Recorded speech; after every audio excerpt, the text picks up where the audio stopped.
নামাজের মধ্যে সবচেয়ে গুরুত্বপূর্ণ নামাজ কোনটা? ফজরের নামাজ। এই ফজরের নামাজের ফজিলত হাদিসের মধ্যে আলাদাভাবে বর্ণনা করা হয়েছে। যেহেতু এই ফজরের নামাজের গুরুত্ব অন্যান্য নামাজের চেয়ে বেশি, এই জন্য আলাদাভাবে ফজর এবং আসরের নামাজের গুরুত্ব বেশি, আলাদাভাবে ফজর আসর এর গুরুত্ব ফজিলত আলাদাভাবে হাদিসে উল্লেখ করা হয়েছে। তো আজকে ইনশাল্লাহ ফজরের নামাজের ফজিলত সংক্রান্ত কিছু আলোচনা আপনাদের সামনে করব। 5 ওয়াক্ত নামাজের মধ্যে সবচেয়ে গুরুত্বপূর্ণ নামাজ হলো ফজরের নামাজ। আল্লাহ তাআলা এই ফজরের নামাজের কসম খেয়েছেন কোরআনে পাকের ভিতরে। কিসের কসম খেয়েছেন? ফজরের নামাজের।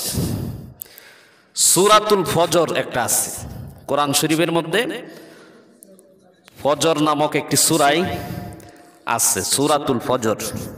এই সূরাতুল ফজরের 1-2 নম্বর আয়াত শুরুতেই আল্লাহ তাআলা বলেন ওয়াল ফাজরি ওয়া লায়ালিন আশ, ফজরের কসম, ফজরের নামাজের কসম, প্রভাতের কসম, ওয়া লায়ালিন আশ, এবং 10 রাত্রির কসম।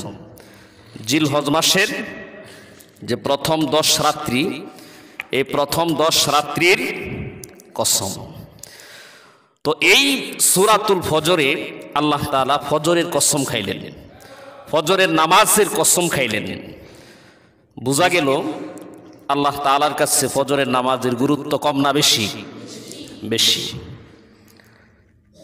কারণ যেহেতু আল্লাহ পাক এটা দিয়ে কসম খেয়েছেন, আর কসম মানুষ কম দামি জিনিস দিয়ে খায় না, গুরুত্বহীন জিনিস দিয়ে মানুষে কসম খায় না। কসম সবসময় খায় ওজনী জিনিস দিয়ে, দামি মূল্যবান জিনিসের কসম খায় মানুষে। মানুষে কোরআনের কসম খায়, আল্লাহর কসম খায়, নিজের কোনো প্রিয়জনের কসম খায়। দামি জিনিসের কসম মানুষে খায় নাকি কম দামি জিনিসের কসম খায়? কথা বলেন। দামি জিনিসের। তা আল্লাহ পাক যেহেতু ফজরের কসম খেলেন, তো বোঝা গেল আল্লাহ তাআলার কাছে ফজরের দাম কম না বেশি? বেশি।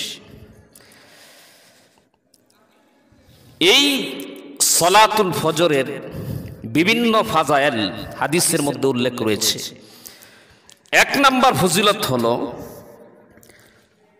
যে ব্যক্তি ফজরের নামাজ আদায় করবে সে আল্লাহ পাকের জিম্মায় চলে গেল, আল্লাহ পাকের দায়িত্বে সে চলে গেল। যে ব্যক্তি ফজরের নামাজ পড়ল, এটা আমার কথা নয়, বিশ্বনবী মুহাম্মদুর রাসূলুল্লাহ সাল্লাল্লাহু আলাইহি ওয়াসাল্লাম হাদিস শরীফের ভিতরে বলেন, মুসলিম শরীফের 657 নম্বর হাদিসের ভিতরে নবী করিম সাল্লাল্লাহু আলাইহি ওয়াসাল্লাম বলেন, মান সাল্লা সুবহা, যে ব্যক্তি ফজরের নামাজ আদায় করলো, ফাহুয়া ফি জিম্মাতিল্লাহ, সে আল্লাহ পাকের জিম্মায় চলে গেল। সে কার জিম্মায় চলে গেল? আল্লাহ পাকের জিম্মায় চলে গেল। ফালা ইউতবিআন্না বিকুমুল্লাহু বিশাইইম মিন জিম্মাতিহি, সুতরাং যে ব্যক্তি আল্লাহর জিম্মায় চলে গেল, তার ব্যাপারে আল্লাহ পাক যেন তোমাকে পাকড়াও না করে। যে ব্যক্তি ফজরের নামাজ পড়ে তার সাথে খারাপ আচরণ করা যাবে না। যে ব্যক্তি ফজরের নামাজ পড়ে তার উপর জুলুম অত্যাচার করা যাবে না। যেহেতু সে আল্লাহর জিম্মায় চলে গেল, তার সাথে যদি খারাপ ব্যবহার করা হয়, তার উপর যদি জুলুম করা হয়, এজন্য আল্লাহ পাকের কাছে পাকড়াও হওয়া লাগবে কি লাগবে না? আল্লাহ পাক জিজ্ঞাসা করবেন, সে তো ফজরের নামাজ পড়েছে, সে তো আমার জিম্মায় চলে এসেছিল, তাহলে তুমি তার উপর কেন জুলুম করলা? তার সাথে কেন খারাপ ব্যবহার করলা? তাকে কেন গালিগালাজ করলা? তাকে কেন মারপিট করলা? সে তো আমার জিম্মায় চলে এসেছিল। যে ব্যক্তি ফজরের সালাত আদায় করলো, সে আল্লাহর জিম্মায় চলে গেল। তার ব্যাপারে আল্লাহ পাকের কাছে যেন পাক্কা রওনা হতে হয়। নবী করিম সাল্লাল্লাহু আলাইহি ওয়াসাল্লাম বলেন, ফালা ইউতবি আন্না বিকুমুল্লাহু বিশাইইন মিন জিম্মাতিহি। তার ব্যাপারে আল্লাহ পাক যেন তোমাদেরকে পাক্কা রওনা করে, তার সাথে খারাপ ব্যবহার করিও না, তার উপর জুলুম অত্যাচার করিও না। তাহলে আল্লাহ পাকের কাছে পাকড়াও হইতে হবে, আল্লাহর কাছে জিজ্ঞাসিত হইতে হবে যে সেনা ফজর পড়ছে, সেনা আমার জিম্মায় ছিল, তো তুমি কেন তার উপর হস্তক্ষেপ করলা? সুবহানাল্লাহ, জুড়ে বলেন। যে ব্যক্তি ফজরের নামাজ আদায় করলো সে আল্লাহর জিম্মায় চলে গেল। ফাহুয়া ফি জিম্মাতিল্লাহ, ফাহুয়া ফি জিম্মাতিল্লাহ মানে হলো ফাহুয়া ফি আমানিল্লাহ, সে আল্লাহর নিরাপত্তায় চলে গেল। তাকে নিরাপত্তা দেওয়ার দায়িত্ব স্বয়ং আল্লাহ পাক নিয়ে নিলেন। তো ফজরের নামাজ পড়া মানে কি? আল্লাহর নিরাপত্তায় চলে যাওয়া, আল্লাহর জিম্মায় চলে যাওয়া। কেমন জানি আল্লাহ তাআলা তিনার হাবিবের মাধ্যমে জানিয়ে দিলেন, তোমরা যদি ফজরের নামাজ পড়তে পারো, ফজরের নামাজের পাবন্দিগার যদি তোমরা হও, তাহলে তোমার সব কিছু আমি আল্লাহর জিম্মায় চলে আসবে। তোমার শরীর আমি আল্লাহর জিম্মায়, তোমার হাত আমি আল্লাহর জিম্মায়, তোমার পাও আমি আল্লাহর জিম্মায়, তোমার রিজিক আমি আল্লাহর জিম্মায়, তোমার সন্তান সন্ততি আমি আল্লাহর জিম্মায়, তোমার ব্যবসা বাণিজ্য আমি আল্লাহর জিম্মায়, তোমার হায়াত আমি আল্লাহর জিম্মায়, তোমার মওত আমি আল্লাহর জিম্মায়, তোমার কবর আমি আল্লাহর জিম্মায়, তোমার হাসর আমি আল্লাহর জিম্মায়, তোমার জান্নাত আমি আল্লাহর জিম্মায়, তোমার সব কিছু আমি আল্লাহর জিম্মায়, তোমার সব কিছু। যে ব্যক্তি ফজরের নামাজ আদায় করলো তার সব আল্লাহর জিম্মায় চলে গেল। সুবহানাল্লাহ, জুড়ে বলেন। সব আল্লাহর জিম্মায় চলে গেল। তার হাত আল্লাহর জিম্মায়, তার পা আল্লাহর জিম্মায়, তার চোখ আল্লাহর জিম্মায়, তার জবান আল্লাহর জিম্মায়, তার মস্তিষ্ক মেধা শক্তি আল্লাহর জিম্মায়, তার রিজিক আল্লাহর জিম্মায়, তার সন্তান সন্ততি আল্লাহর জিম্মায়, তার ব্যবসা বাণিজ্য আল্লাহর জিম্মায়, তার সব কিছু আল্লাহর জিম্মায় চলে গেল। যে ব্যক্তি ফজরের সালাত ইহতিমামের সাথে আদায় করল। সুবহানাল্লাহ, জুড়ে বলেছেন।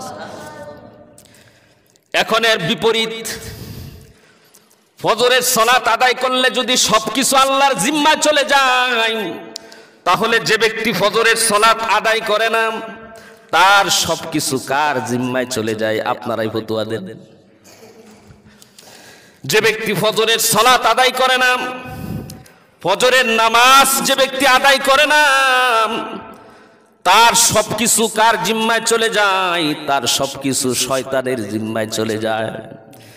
যে ব্যক্তি ফজরের সালাত আদায় করে না, তার হাত শয়তানের জিম্মায়, তার পা শয়তানের জিম্মায় পরিচালিত হয়, তার দৃষ্টিশক্তি শয়তানের জিম্মায়, তার কলব শয়তানের জিম্মায়, তার মেধা শক্তি শয়তানের জিম্মায়, তার ব্যবসা বাণিজ্য শয়তানের জিম্মায়, তার রিজিক শয়তানের জিম্মায়, তার সব কিছু শয়তানের জিম্মায়। যে ব্যক্তি ফজরের সালাত আদায় করে না, নাউজুবিল্লাহ, জোরে বলেন নাউজুবিল্লাহ।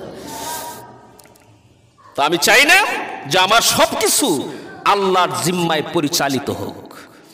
আমার হাত আল্লাহর জিম্মায় আল্লাহর মর্জি মতো পরিচালিত হোক, আমার পা আল্লাহর জিম্মায় আল্লাহর মর্জি মতো পরিচালিত হোক, আমার জবান আল্লাহর জিম্মায় আল্লাহর মর্জি মতো পরিচালিত হোক, আমার রিজিক আল্লাহর জিম্মায় এসে যাক, আমার ব্যবসা বাণিজ্য, আমার সন্তান সন্ততি, আমার হায়াত, আমার মওত, আমার কবর, আমার হাসর নাসর সবকিছু আল্লাহর জিম্মায় চলে আসুক। এটা কি আমরা চাই না?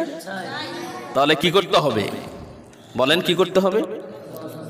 ফজরের সময় আরামসে নাক ডাকে ঘুমাইতে নাকি না ফজরের সালাত পড়তে হবে? ফজরের সালাত পড়তে হবে। ফজরের সালাতের 1 নাম্বার উপকারিতা হলো, 1 নাম্বার ফজিলত হলো ফজরের সালাতের মাধ্যমে বান্দার সব কিছু আল্লাহর জিম্মায় চলে যায়। সব কিছু আল্লাহর জিম্মায় চলে যায়। এটা আমার কথা নাকি নবীর কথা? নবীর কথা। তারপরেও যদি আপনারা ফজরের নামাজ না পড়েন, দেখেন একটা কথাও কিন্তু আমার পক্ষ থেকে আমি বলি না, যে কথাগুলি বলা হয় রেফারেন্স সহ, দলিল সহ, একবার আয়াত নং হাদিস নং লেখা তারপরে আপনাদেরকে শোনাই। তারপরেও যদি আমরা ফজর না পড়ি, নামাজ না পড়ি, এটা দুর্ভাগা। আরে ভাই, আমি গুনাহগার হইতে পারি, হয়তো আমার আমল নাই, এটা আপনারা দেখবেন না। আপনারা দেখবেন আমার কথাগুলি কোরআন হাদিস থেকে বলতেছি কিনা, আমার দিকে তাকাইবেন না। আমি তো অযোগ্য, নালায়েক, আমল নাই। আমার দিকে তাকাইলে আপনাদের আমলের প্রতি জজবা, আগ্রহ পয়দা হবে না, কারণ আমার আমল নাই। আমি আপনাদেরকে যেগুলি বলি আমল করতে পারি না, তা আমার দিকে কেন তাকান? তাকাইবেন আমি যে কথাগুলি বলতেছি এটি কোরআন হাদিস থেকে বলতেছি কিনা। প্রধানমন্ত্রীর ফরমান যদি কোনো নিম্ন শ্রেণীর ব্যক্তিও যদি প্রধানমন্ত্রীর একটা ঘোষণা শোনায় দেয়, একটা মেথরও যদি প্রধানমন্ত্রীর একটা ঘোষণা শোনায় দেয় জাতিকে, গুরুত্ব আছে না নাই? মানুষ কি মেথরের দিকে তাকাইব না বক্তব্যটা কার ওই দিকে তাকাইব? তার দিকে। এটা প্রধানমন্ত্রীর বক্তব্য, যদিও এটা নকল করতেছে একজন মেথর, একজন নিম্ন শ্রেণীর মানুষ যদিও এটা শোনাইতেছে পাঠ করে, কিন্তু মানুষ ওই নিম্ন শ্রেণীর ব্যক্তির দিকে তাকাবে না। মানুষ এটাকে গুরুত্ব দিবে যেহেতু এটা প্রধানমন্ত্রীর ফরমান, ওইটার দিকে লক্ষ্য করে মানুষ এটাকে গুরুত্ব দিবে। আমার দিকে তাকাইবেন না। আমি যেগুলি বলি নিজেই কি করতে পারি না, আমল করতে পারি না। দোয়া করবেন আল্লাহ তাআলা যেন আমল করার তৌফিক দান করেন। কিন্তু আমার কথাগুলির দিকে তাকাইবেন। আমি যে কথাগুলি আপনাদেরকে শোনাই এটি কোরআন হাদিসের কথা কিনা। যদি কোরআন হাদিসের কথা হয় তাহলে কেন মানি না, এটা প্রশ্ন। কোরআন হাদিসের কথা হইলে তো অবশ্যই আমল করতে হবে। জোরে কোন ঠিক কিনা? ফজরের সালাতের 1 নাম্বার উপকারিতা হলো, 1 নাম্বার ফায়দা হলো, যে ব্যক্তি ফজরের সালাত আদায় করবে ফাহুয়া ফি জিম্মাতিল্লাহ, সে ব্যক্তি আল্লাহর জিম্মায় চলে যাবে। 2 নাম্বার ফজিলত হলো, যে ব্যক্তি ফজরের সালাত জামাতের সাথে আদায় করবে, সারা রাত নফল ইবাদতের সওয়াব আল্লাহ পাক তার আমলনামায় দান করবে। নবী করিম সাল্লাল্লাহু আলাইহি ওয়াসাল্লাম হাদিস শরীফের ভিতরে বলেন, হাদিসটি মুসলিম শরীফের 656 নম্বর হাদিস। নবী করিম সাল্লাল্লাহু আলাইহি ওয়াসাল্লাম বলেন, মান সাল্লাল ইশা ফি জামাতিন ফাকান্নামা কামা নিসফাল লাইল, যে ব্যক্তি আশার নামাজ জামাতের সাথে আদায় করলো সে কেমন জানি অর্ধ রজনী পর্যন্ত তাহাজ্জুদের নামাজ দাঁড়ায় আদায় করলো। অর্ধ রজনী পর্যন্ত তাহাজ্জুদের নামাজ দাঁড়িয়ে আদায় করলে, অর্ধ রজনী পর্যন্ত নফল ইবাদত করলে যে সব, ফজরের ইয়াশার নামাজ কেউ যদি জামাতের সাথে আদায় করতে পারে, আল্লাহ পাক অর্ধ রজনী পর্যন্ত কিয়ামে লাইল করার সওয়াব তার আমলনামায় দিয়ে দেয়। অর্ধ রজনী পর্যন্ত দাঁড়িয়ে কিয়ামুল লাইল করলে যে সওয়াব, নফল ইবাদত করলে যে সওয়াব, কেউ যদি ইয়াশার নামাজ জামাতের সাথে আদায় করে আল্লাহ পাক ওই সমপরিমাণ সওয়াব তাকে দিয়ে দেন। এরপরে নবীজি বলতেছেন, ইয়াশার নামাজ জামাতের সাথে আদায় করলো, অর্ধ রজনী পর্যন্ত কিয়ামে লাইল করার সওয়াব। ওমান সাল্লাস সুবহা ফি জামাতিন, ইয়াশার নামাজ জামাতের সাথে আদায় করার পরে যে ব্যক্তি ফজরের সালাত জামাতের সাথে আদায় করলো, ফাকান্নামা সাল্লাল লাইলা কুল্লাহু, সারা রাত দাঁড়িয়ে কিয়ামে লাইল করলে যে সওয়াব, সমপরিমাণ সওয়াব আল্লাহ তাআলা তার আমলনামায় দিয়ে দেয়। সুবহানাল্লাহ। সারা রাত নফল ইবাদত করার সওয়াব পাওয়া যায়। যদি কেউ ফজরের এশার নামাজ জামাতের সাথে আদায় করে এবং ফজরের নামাজ জামাতের সাথে কি করে আদায় করে, তাহলে সারা রাত নফল নামাজ পড়লে যে সওয়াব আল্লাহ পাক ওই সওয়াব তার আমলনামায় দিয়ে দেন। সুবহানাল্লাহ।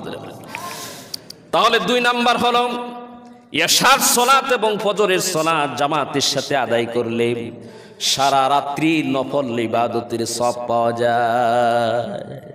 দেখছেন নি কত বড় কথা, পড়ব তো ইনশাআল্লাহ। 3 নাম্বার ফজিলত হলো ফজরের সালাতের।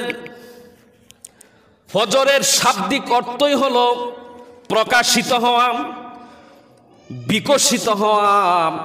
ফজরের শাব্দিক অর্থই হলো খুলে দেওয়া। ফজরুন, ফজরুনের শাব্দিক অর্থ হলো বিকশিত হওয়া, খুলে দেওয়া, প্রকাশিত হওয়া। ফজর এটা শুধু দিনের ফজর নয় যে দিন বিকশিত হলো, আলো প্রকাশ পেল, এজন্য ফজরকে ফজর বলা হয়। বিষয়টা শুধু এতটুকুই না, ফজরের শাব্দিক অর্থ হলো বিকশিত হওয়া, প্রকাশিত হওয়া। কেউ যদি ফজরের সালাত গুরুত্বের সাথে আদায় করে তাহলে তার ব্রেনকে আল্লাহ পাক বিকশিত করে দিবেন। সুবহানাল্লাহ জোরে বলেন। তার দৃষ্টি শক্তিকে আল্লাহ পাক বিকশিত করে দিবেন, তার চেহারাকে আল্লাহ পাক বিকশিত করে দিবেন, তার সব কিছুকে আল্লাহ পাক বিকশিত করে দিবে। সুবহানাল্লাহ জোরে বলেন। আর এর বিপরীত হলো, ফজরের বিপরীত, বিকশিত হওয়ার বিপরীত হলো জুলমা, অন্ধকার। যে ব্যক্তি ফজরের সালাত আদায় করবে না আল্লাহ পাক তার সব কিছুকে অন্ধকার করে দিবে। নাউজুবিল্লাহ জোরে বলেন। ফজরের শাব্দিক অর্থই হলো বিকশিত হওয়া, প্রকাশিত হওয়া, খুলে দেওয়া। অর্থাৎ যে ব্যক্তি ফজরের সালাত আদায় করবে আল্লাহ পাক তার সব কিছুকে বিকশিত করে দিবেন, তার চেহারাকে বিকশিত করে দিবেন, তার মেধা শক্তিকে বিকশিত করে দিবেন, তার ব্যবসা বাণিজ্যকে বিকশিত করে দিবেন, তার সবকিছুর ক্ষেত্রে আল্লাহ পাক সবকিছুকে খুলে দিবেন, উন্মোচিত করে দিবেন, বিকশিত করে দিবেন। সুবহানাল্লাহ বলেন। আর বিকশিত করার বিপরীত হলো অন্ধকার। যে ব্যক্তি ফজরের সালাত আদায় করবে না তার সবকিছুই অন্ধকার, তার সবকিছুই কি অন্ধকার। তার চেহারা অন্ধকার, তার হৃদয়টা অন্ধকার, তার মেধা শক্তি অন্ধকার, তার সব কিছু অন্ধকার আর অন্ধকার। বিপরীত ফজরের নামাজ আদায় করলে সবকিছুর মধ্যে শুধু আলো আর আলো, সবকিছুর মধ্যে আলো আর আলো। ফজরের সালাতের মাধ্যমে আল্লাহ পাক রব্বুল আলামিন ফজরের সালাত আদায়কারীর সবকিছুকে বিকশিত করে দেয়।